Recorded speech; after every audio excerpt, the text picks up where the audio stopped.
Today we will start next perfect tense. So first of all, present perfect tense. Action that begin in the past and true in the present. ਹੁਣ ਬੱਚੇ present perfect ਜਿਹੜਾ ਆਪਾਂ ਕਿੱਥੇ use ਕਰਦੇ ਆ, ਕਿੱਥੇ express ਕਰਦੇ ਆ? Action that begin in the past, ਕੋਈ ਵੀ ਕੰਮ ਜਿਹੜਾ past ਵਿੱਚ ਸ਼ੁਰੂ ਹੋਇਆ but true in the present, but ਉਹ present ਵਿੱਚ ਵੀ ਹੋ ਗਿਆ, ਮੀਨਸ ਖਤਮ ਜਿਹੜਾ ਉਹ present 'ਚ ਹੋਇਆ but ਜਿਹੜਾ ਸ਼ੁਰੂ ਸੀ ਉਹ past ਵਿੱਚ ਹੋਇਆ ਸੀ। Action that happened in the past but time is not specified, ਜਾਂ ਫਿਰ ਇੱਦਾਂ ਦਾ ਕਿ ਕੋਈ ਵੀ ਕੰਮ ਜਿਹੜਾ ਪਾਸਟ ਵਿੱਚ ਹੋ ਚੁੱਕਾ ਸੀ ਬਟ ਉਹਦਾ ਕੋਈ ਐਗਜ਼ੈਕਟ ਟਾਈਮ ਨਹੀਂ ਸੀ ਪਤਾ, ਕੋਈ ਸਪੈਸੀਫਿਕੇਸ਼ਨ ਉਹ ਟਾਈਮ ਬਾਰੇ ਨਹੀਂ ਹੈ। ਸੋ first of all it's structure. Present perfect ਵਿੱਚ ਆਪਾਂ ਕੀ ਯੂਜ਼ ਕਰਦੇ ਹਾਂ, ਕਿਵੇਂ ਯੂਜ਼ ਕਰਦੇ ਹਾਂ? So first of all subject, then we use has ਔਰ ਹੈਵ। ਜਿਵੇਂ ਆਪਾਂ ਕੰਟੀਨਿਊਸ ਦੇ ਵਿੱਚ ਇਜ਼ ਐਮ ਆਰ ਯੂਜ਼ ਕੀਤਾ ਸੀ, ਉਵੇਂ ਆਪਾਂ ਪਰਫੈਕਟ ਵਿੱਚ ਹੈਜ਼ ਹੈਵ ਯੂਜ਼ ਕਰਦੇ ਹਾਂ with third form of verb की थर्ड फॉर्म यूज़ करते हैं और then object. For example, I have played football a lot this week. Now I की हो गया सब्जेक्ट हैज़ और have, because we always use have with I, क्योंकि आप आई नाल हैव यूज़ करते हैं। So we write here have, third form played and object football, and this is the time. ठीक है, ਬੱਚੇ ਆਪਾਂ ਐਫਰਮੇਟਿਵ ਸੈਂਟੈਂਸਿਸ ਜਿਹੜੇ ਆ, ਜਿਹੜੇ ਪੋਜ਼ੀਟਿਵ ਸੈਂਟੈਂਸਿਸ ਹੁੰਦੇ ਨੇ ਉਹਨਾਂ ਦੇ ਵਿੱਚ ਆਪਾਂ ਸਬਜੈਕਟ ਯੂਜ਼ ਕਰਦੇ ਹਾਂ, ਹੈਜ਼ ਹੈਵ ਯੂਜ਼ ਕਰਦੇ ਹਾਂ with verb the third form use ਕਰਦੇ ਹਾਂ। ਨੈਗੇਟਿਵ ਸੈਂਟੈਂਸਿਸ ਦੇ ਵਿੱਚ ਆਪਾਂ ਹੈਜ਼ ਹੈਵ ਦੇ ਨਾਲ ਨਾਟ ਯੂਜ਼ ਕਰ ਲੈਂਦੇ ਹਾਂ, ਵਰਬ ਥਰਡ ਫਾਰਮ ਔਰ ਆਬਜੈਕਟ, ਬਾਕੀ ਸਾਰਾ ਬੱਚੇ ਸੇਮ ਹੀ ਰਹਿੰਦਾ ਉਵੇਂ। ਔਰ ਇੰਟੈਰੋਗੇਟਿਵ ਦੇ ਵਿੱਚ ਯੂ ਆਲਰੇਡੀ ਨੋ ਕਿ ਹੈਜ਼ ਹੈਵ ਜਿਹੜਾ ਉਹ ਆਪਾਂ ਫਰੰਟ ਦੇ ਵਿੱਚ ਲਗਾ ਲੈਂਦੇ ਹਾਂ, ਦੈਨ ਸਬਜੈਕਟ ਆਉਂਦਾ, then verb third form and then object. So बच्चे नेक्स्ट इज हैज़ और हैव। हैज़ और हैव आप किमें यूज़ करते हैं? हैज़ बच्चे आप सिंगुलर ना यूज़ करते हैं, हैव जो प्लूरल ना यूज़ करते हैं। सिंगुलर दे विच ही, शी, इट कोई नेम हो सकता या कोई सिंगल चीज़, ठीक है। और प्लूरल दे विच I, you, we, they, more than two things, more than two persons, ठीक है, वो लिए आप हैव यूज़ करते हैं। Next is past perfect tense. Past perfect tense बच्चे यू ऑलरेडी नो कि जोड़ा कि पास्ट विच ही कंप्लीट हो चुकिया, वो आप पास्ट परफेक्ट यूज़ करते हैं।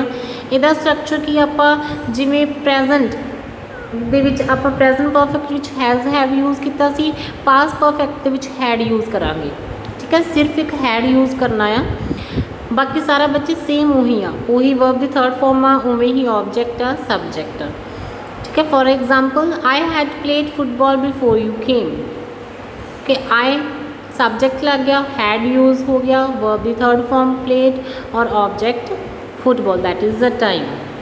ओके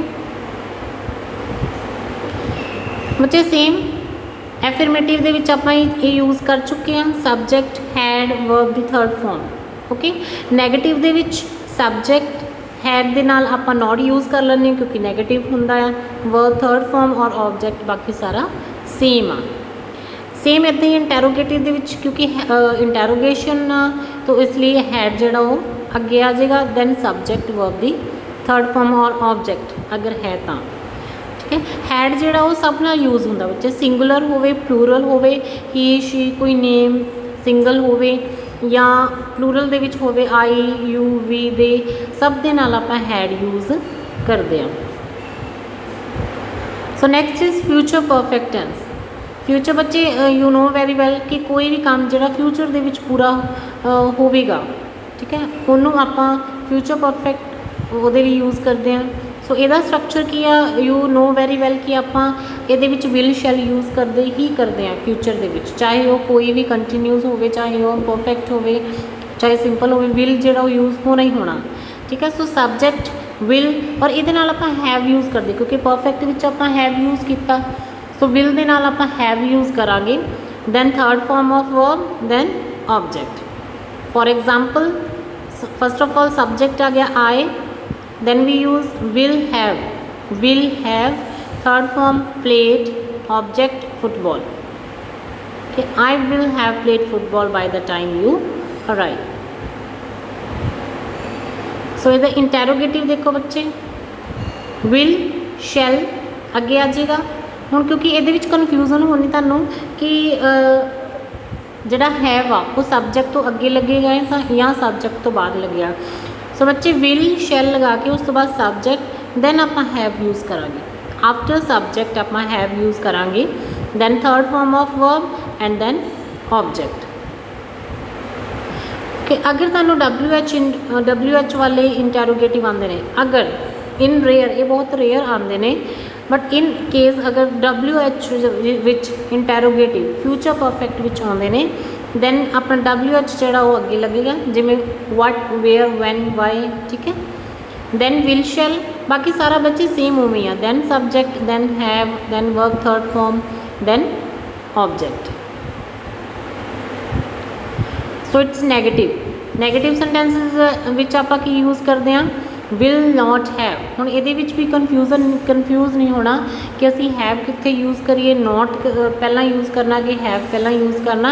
सो बच्चे आपां इहदे विच पहला subject, then will shall, then not, then have. Okay, will तो बाद नॉट यूज़ करांगे, फिर हैव यूज़ करांगे, then verb the third form, then object. So here are the examples. Okay, these are affirmative sentences examples and these are negative examples. I shall have played football. I shall not have played football. We shall have played football. We shall not have played football. So बच्चे ये सारियां साडियां examples हैं. Hope you understand the future perfect and others very carefully.